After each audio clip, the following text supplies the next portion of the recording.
আলহামদুলিল্লাহ আপনাদের জন্য অনেক বড় একটি সুখবর। আমাদের গৃহকর্মী যারা আছেন তাদের জন্য আপনাদেরকে অনেক আগে বলছি, যদি আপনার হুরুপ থাকে সেক্ষেত্রে আপনি যে কোনো মালিকের মাধ্যমে আপনি কফাল হয়ে যেতে পারবেন। আর যদি আপনি সৌদি আরবে নতুন আসেন সেক্ষেত্রে আপনার যদি ইকামা না হয়, আপনার বর্ডার নাম্বার দিয়ে আপনি চাইলে কফাল হতে পারবেন। তো সেই বিষয়ে বিস্তারিত আলোচনা করব, তাই অবশ্যই বেশি বেশি করে ভিডিওটি শেয়ার করবেন।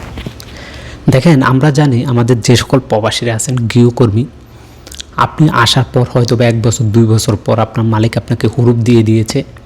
এখন আপনি চাইলে বৈধ হতে পারবেন।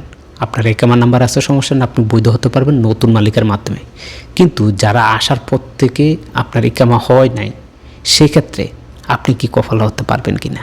জি, স্ক্রিনে দেখেন, এই যে আমার স্ক্রিনে যে ইমেলটা আছে, আপনি জাস্ট এই ইমেলে আপনাকে একটি ইমেল করতে হবে। সেটা আপনি যেই নতুন মালিকের কাছে হবেন সে মালিককে বলবেন এই ইমেলের মাধ্যমে একটি ইমেল করার জন্য।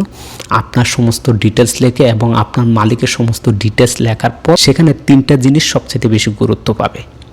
এক নম্বর হচ্ছে কি আপনার বর্ডার নাম্বারটি লিখতে হবে।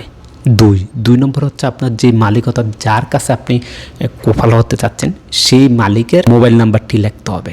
এবং 3 নম্বর যেটা হচ্ছে সেই মালিকের যেই আইডি কার্ডটি আছে সেই আইডি কার্ডের নাম্বারটি সেখানে লিখে বিস্তারিত লিখে সেই ইমেল করার পর সেখান থেকে একটি ইমেল আসবে এবং সেই রিপ্লাই ইমেলটি আসার পরে আপনি কফাল হয়ে যেতে পারবেন। আলহামদুলিল্লাহ, এটা আপনাদের জন্য সবচাইতে বড় সুখবর, যা আগে কখনোই ছিল না।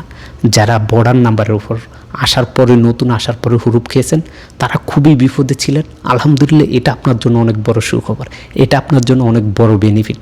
এর আগে কখনোই এত বড় সুখবর আপনারা পান নাই, কেননা ইকামা নাম্বার ছাড়া আপনারা কফাল হতে পারবেন না। কিন্তু এখন আপনারা এই সিস্টেমে আপনারা কফাল হতে পারবেন।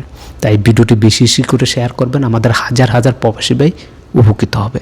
আমি আবারও বলছি, এই যে ইমেলটা দেখতেছেন এই ইমেল আপনাকে ইমেল করতে হবে আপনার তথ্য, এবং যে নতুন মালিকের কাছে আপনি যাবেন সেই মালিকের তথ্য লেখার পর নিচে দিয়ে 1 নম্বর দিয়ে আপনার নাম, আপনার যে বর্ডার নাম্বারটি আসে সেটা লিখে দিবেন। 2 নম্বর হচ্ছে সেই মালিকের মোবাইল নাম্বার এবং 3 নম্বর হচ্ছে সেই মালিকের আইডি নাম্বারটি সেখানে লিখে তারপর সেটা ইমেলটি করতে হবে।